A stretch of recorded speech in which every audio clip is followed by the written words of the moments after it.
qiynalib qoldik. Shariatimiz qiyin, ko'chaga chiqmayapmiz. 3-4 ta bolalarim bor. Yaqinda onam o'tdi, akam ham o'tdi. Shularni bolalari meni qo'limga boqish kerak. Ozgina unum ham yo'q. Iloji bo'lsa ozgina uni yordam qilib qo'yinglar. Assalomu alaykum. Bizga yordam qilinglar. Yosh bolalarimiz bilan qiynayapmiz, ko'chaga chiqa olmayapmiz, erlarimiz ishlamayapti.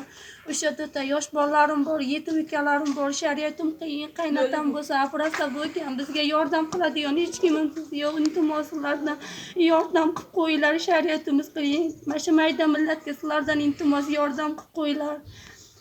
Qiynanyapmiz. Yordaminglar bo'lsa, sizga yordam qilib qo'yinglar. Sizlardan iltimos. İltimos sizlardan ukalar, jichagina bizni mahallaga ham yordam berishlaringni iltimos qilib so'raymiz. Juda bizni mahallamiz qiynalib qoldi. Mayda-chiyda bolalarimiz bor. O'zim sahir, davlina, yurak kasalman.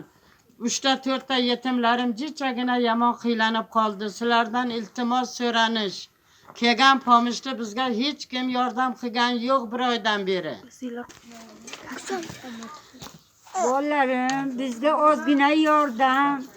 Mana kechagina erim operatsiya bo'lib Manisadan chiqdi. O'zim kasalman. 10 tani onasi bo'laman. Yetimlarim ancha. Mana shu mahallada hech kim bizga yo'q, yordam qilmadi. Ozgina shu mahallamizga, yangi mahallaga ozgina yordam berib qo'ysalaring bo'ladi. Sizlardan iltimos qilyapman balam. Meni ham oqpoq chochimga sizlardaqa onalaringlar bordir mendaqa. Otaylar bordir mendaqa. Omonlikka qiynalib qoldim balam. Jon balam, shu xo'jayinim operatsiya bo'ldi, o'zim ham kasalman. Bir joyga chiqmayapman uydan. Menga 6 ta 7 ta yetimlarim bor. Ashlarda boqaman deb kasalvan bo'lib qoldim.